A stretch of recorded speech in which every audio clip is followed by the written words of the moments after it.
Salut, j'espère que vous allez bien. C'est Master John Bengo, votre coach Excel.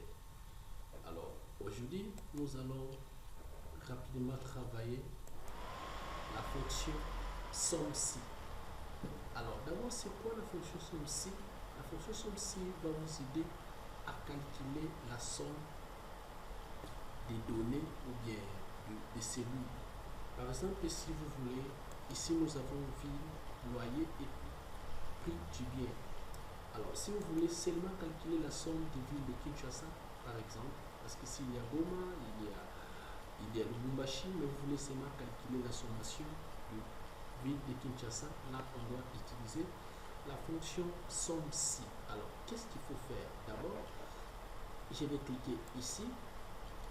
Alors, je vais écrire égal. Je vais écrire égal somme.ci. Voilà. C'est ça. Tabulation. Je vais cliquer sur tabulation. Alors, ici, nous avons plage, critère, somme plage. Alors, dans la plage ici, nous allons sélectionner la plage de la ville. On sélectionne. Après, pour passer au critère, on va mettre point virgule. Maintenant, nous allons écrire notre critère, mais on va mettre ça entre des côtes. Donc, j'écris Kinshasa.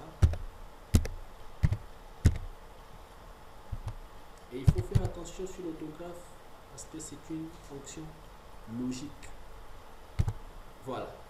Alors, maintenant, troisième chose, je dois maintenant sélectionner la plage, la somme plage. Virgule, je sélectionne la somme plage.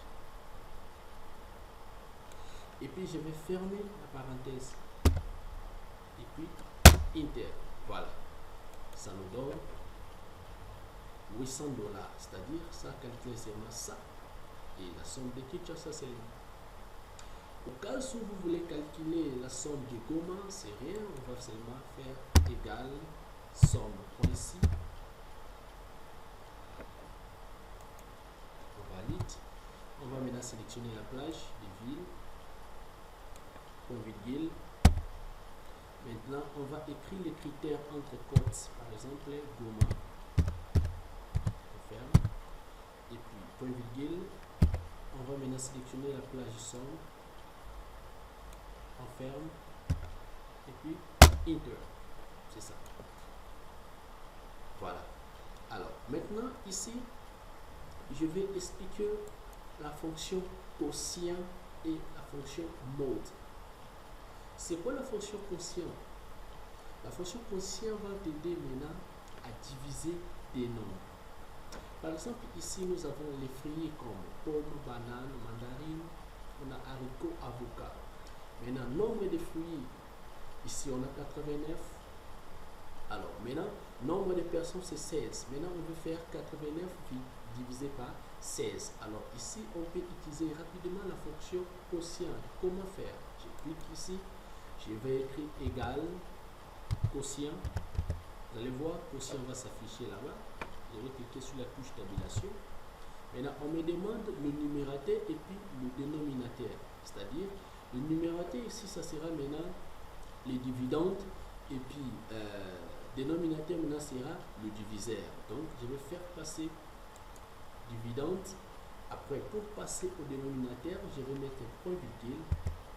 Alors, maintenant, je vais cliquer sur le diviseur et puis je vais fermer la parenthèse, Enter. Voilà, ça me donne 5. Après quoi, je vais maintenant faire la plage. Je vais incrémenter. Je vais... Voilà, c'est ça. Alors, maintenant, quand on divise 89 par 16, il aura maintenant du reste. Alors, qu'est-ce qu'il faut faire pour trouver le reste? Alors là, on va utiliser la fonction mode. Je vais faire égal mode. Je valide la tabulation. Maintenant, on me demande les nombres. Les nombres, si je vais mettre dividende, je ferai 89. Après, je mets point virgule pour passer au diviseur. J'écris 16. Je ferme et Enter. Voilà. Alors, je vais faire la plage. Voilà, c'est ça. Alors, c'était Master John Bengo. Et si vous avez des questions, n'oubliez pas d'écrire.